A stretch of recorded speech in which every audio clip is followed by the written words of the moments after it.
বাংলাদেশ থ্যালামেসিয়া সমিতির পক্ষ থেকে যে লটারিটি ছাড়া হয়েছিল সেটা সম্পর্কে আমাদের সকলেরই কম বেশি জানা আছে। কেউ টিকিট কিনেছি অনলাইনে, আবার কেউ কিনেছি ডিরেক্ট সরাসরি। যারা কিনতে পেরেছি আলহামদুলিল্লাহ, যারা কিনতে পারি নাই তারা চাইলেও আর কিনতে পারবেন না, কারণ এটার টিকিট বিক্রি করা বন্ধ করে দিছে। অনলাইনেও বিক্রি হচ্ছে না আর সরাসরিও হচ্ছে না, কারণ তাদের লটারি ড্র কালকে অনুষ্ঠিত হবে। কালকে সকাল 10টা বা 11টার দিকে এটা ড্র অনুষ্ঠিত হবে। এটা ডিরেক্ট তাদের ফেসবুক পেজে লাইভে দেখানো হবে বা অন্য অন্য নিউজ চ্যানেলেও হয়তো দেখানো হবে। এই লটারিটি যেভাবে মিলানো হবে সেটা হচ্ছে, তাদের কাছে তো এই লটারিটির নাম্বার থাকবে। নাম্বারে মিলে যাওয়ার পরে এই টিকিটটি নিয়ে তাদের কাছে উপস্থিত থাকতে হবে। তারপরে টিকিটের পিছনে একটা নাম্বার আছে, এটার সাথে তাদের ওখানেও আবার এই টিকিটের একটা নাম্বার থাকবে, সেটার সাথে মিলাবে।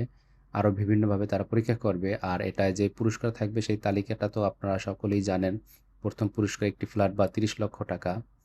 এটা ড্রটা হওয়ার কথা ছিল 23শে জানুয়ারি, বাট যে কোনো কারণে তারা 23শে জানুয়ারি করে নাই। এখন 3 ফেব্রুয়ারি করবে। তো সেই তারিখ হচ্ছে আগামীকাল। আগামীকালকে তাদের এটার ড্র অনুষ্ঠিত হবে, সেটা আমরা দেখতে পারবো। আগামীকাল ড্র অনুষ্ঠিত হওয়ার পরে আমি আবার একটা ভিডিও নিয়ে আসব যে কোন কোন নাম্বার বিজয়ী হয়েছে বা কারা কারা এটা পেয়েছে, কাদের নাম্বারের সাথে মিলে গেছে তারা সেখান থেকে দেখে নেবেন, বা তাদের ফেসবুক লাইভে তো দেখানো হবেই।